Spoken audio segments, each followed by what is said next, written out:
Arkadaşlar herkese merhaba. Benim bu şampiyon. Bir haftalık bir aranın ardından yine sizinle birlikteyim arkadaşlar. Bir haftadır neden yoktum? Bilgisayarımı değiştirdim arkadaşlar. Yeni bir bilgisayar aldım. Daha iyi videolar çekebilmek ve daha iyi oyunlar oynayabilmek için aslında. Şu an bilgisayarımla ilgili çalışmaları tamamladım ve size güzel bir Diablo videosuyla geri dönmeye karar verdim açıkçası. Dolayısıyla bugün size ne anlatacağım? Bugün size Kanal Küp'teki tarifleri anlatacağım arkadaşlar. Bu Kanal Küp'e girdiğinizde görmüş olduğunuz burada tarifler var. Bu tarifler ne işe yarıyor? Yeni başlayanlar için özellikle Kanal Küp'ün ne olduğundan bir bahsedeyim. Yeni başlayan arkadaşlar öncelikle Kanal Küp'ü açmaları gerekiyor. Bu Barbarya'nın memleketinde açılıyor. Buraya Kanal Küp'ü açtıktan sonra da ilk olarak geldiğimiz memlekette gözüküyor bu Kanal Küp. Bu Kanal Küp'te bir sürü tarifler var arkadaşlar. Bu tariflerin bugün ne işe yaradığından bahsedeceğim aslında. İlk olarak tariflerde Extract Legendary Power dediğimiz Archive of Tall Russia var. Bu ne iş yapıyor arkadaşlar? Bu şu işi yapıyor. İlk olarak mesela bir Legendary item'ımız var. Görmüş olduğunuz burada mesela benim eklediğim Legendary özellikler var. Bu özellikleri açığa çıkarmak için, buraya eklemem için benim Archive of Tall Russia'yı yapmam lazım. Bunun için ne yapmam gerekiyor? Kandıran Rune, Caldeum Nightshade, Ararat, War Tapestry, Corrupted Angel Flesh ve Westmarch Holy Water ve Dead Breath. Bu itemları almanız için ilk olarak yukarıdaki bounty videoma bakabilirsiniz. Bounty yapıp arkadaşlar şuradaki şu 5 taneyi toplamanız lazım. Ek 1, ek 2, ek 3, ek 4, ek 5. Bunların hepsindeki bounty'leri bitiriyorsunuz. Buradaki bu özel itemları alıyorsunuz arkadaşlar. Dead Breath ise biliyorsunuz canavarları keserek üst seviyelerde, torment seviyelerinde alabiliyorsunuz arkadaşlar. Buradan bunu da alabilirsiniz. Ayrıca Legendary bir silah ihtiyacınız var. Kullanacağınız, hakikaten ihtiyacınız olan.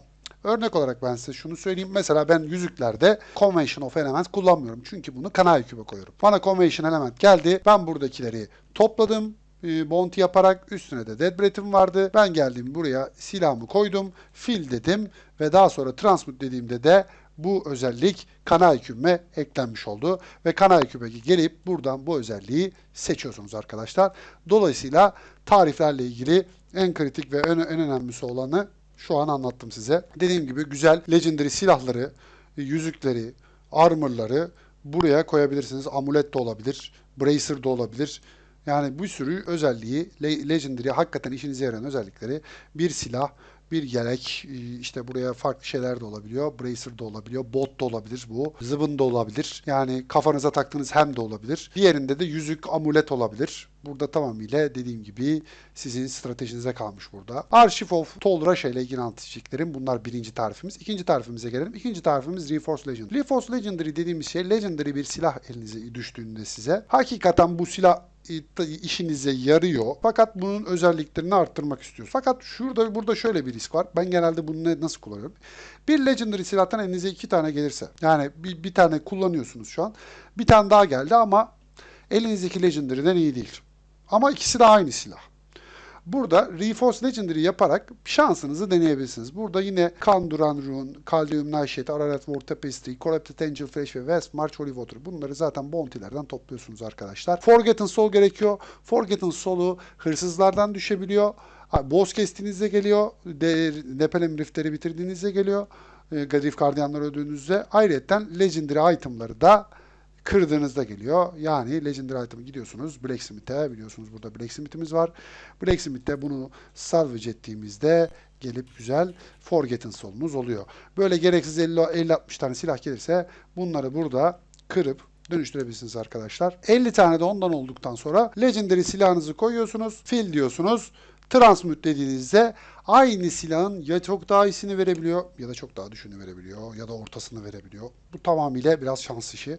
Ama çok iyisini verdiğini gördüm. Ben de verdi. Ümit ediyorum sizde de aynısı olur.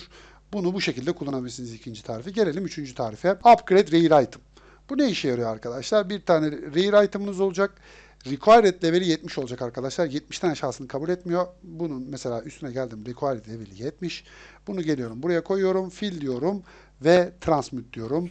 Bunu gidiyor bana bir Legendary'e dönüştürüp bana veriyor. Gördüğünüz gibi Legendary'e dönüştürdü. Bir Rare item'ı burada Legendary'e dönüştürebilirsiniz arkadaşlar. Bu güzel bir özellik. Legendary gelmediği durumda şu sezon 19'da çektiğimiz biliyorsunuz Legendary gelmeme durumunu bununla başlarda çözebilirsiniz arkadaşlar. Bu sizin için avantajlı bir durum olur.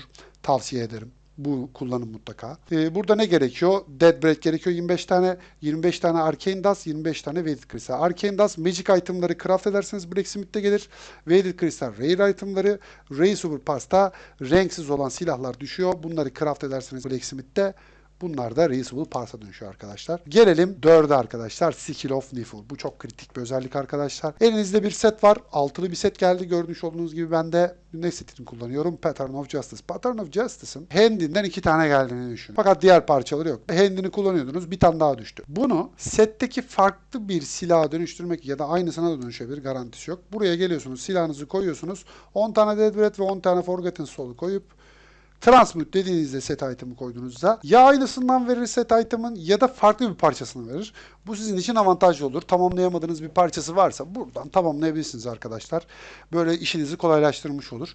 Aynı set item'dan 2 tane gelse bu şekilde işinizi kolaylaştırmış olur ve işinizi çözmüş olursunuz. Set item'ınızı daha çabuk tamamlarsınız. Eğer bir sezon setini kullanmıyorsanız ve yerden gelen setlerse, yerden böyle parçası zor düşüyorsa dediğim gibi aynılarından 2 tane geldiğinde bu şekilde yapabilirsiniz. 10 Dead Breath, 10 Forgotten Soul'a ihtiyacınız var ve 2 tane de dediğim gibi aynı olan birini kullanıyorsanız birini kullanmıyorsunuz. Burada kullanabilirsiniz. Ya da farklı bir strateji yapabilirsiniz. Tamamıyla size kalmış. Gelelim 5.'ye Work of Catan. Work of Catan da arkadaşlar şunu yapıyor. Bir adet Legendary geminiz, bir tane geminiz olması lazım.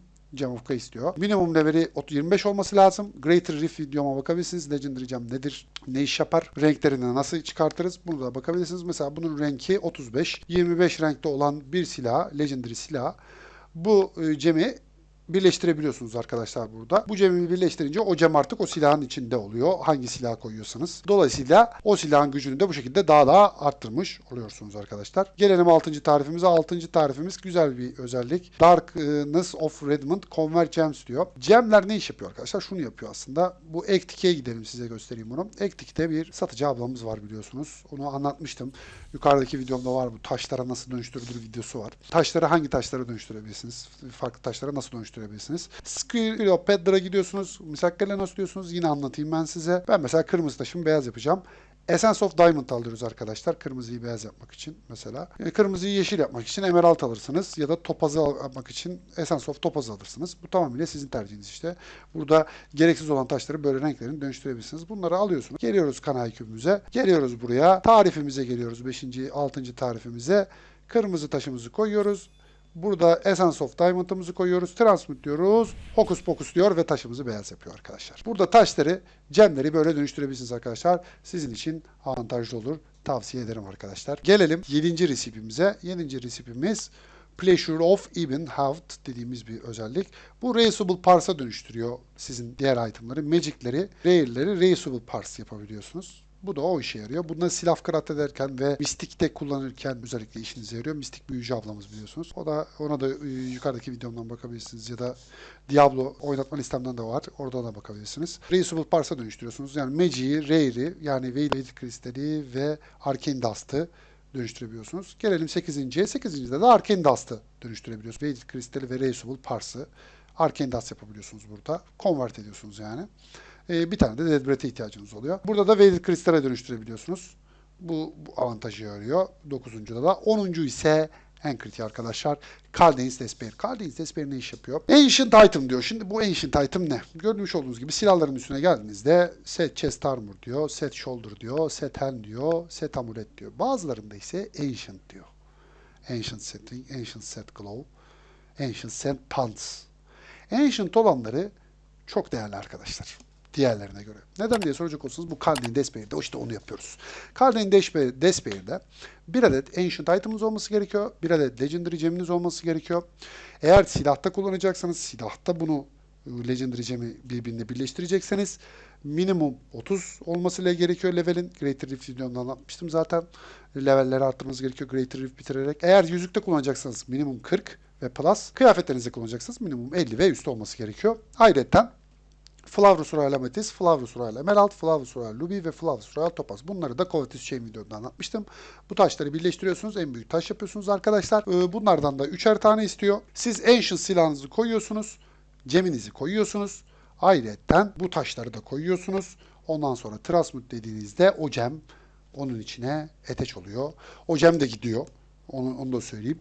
Gem kalmıyor yani size. O gem artık o silahın içinde oluyor ama çok güçlü oluyor böylece. O gem artık o silah entegre oluyor. Daha da güçlü oluyorsunuz. Allah ne verdiyse vuruyorsunuz. Bu Torment 17'lerde falan 16'larda en yüksek seviye, en üst seviyede artık. Bunları ya iyi yapmanız gerekiyor arkadaşlar. Bu çok kritik bir özellik. Ben mesela silahlarımda şu an uygulayacağım.